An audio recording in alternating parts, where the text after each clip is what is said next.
Hello, good morning. This is Room Service Department. This is Lawrence speaking.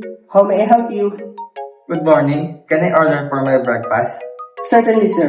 But before I take your order, do you have your menu? It is located on the table beside your bed.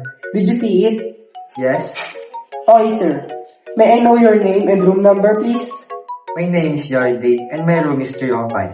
Okay, sir. If you're ready to order now, may I take your order now? Can I order American breakfast, scrambled egg, white toast with butter, sausage, and hot tea? Okay, sir. May I suggest to you our orange juice?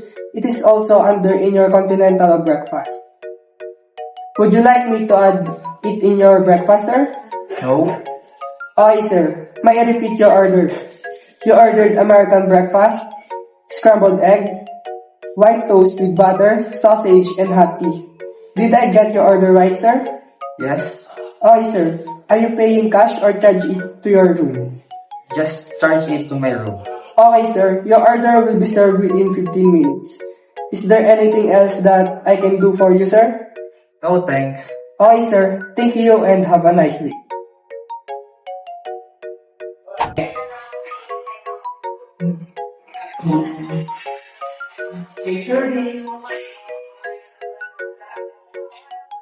Yes? Good day, sir. I am Lawrence Mendoza, your room service attendant for today. Is this the room 305 of Mr. Jaren Atensa? Yes. May I come in, sir? Yes.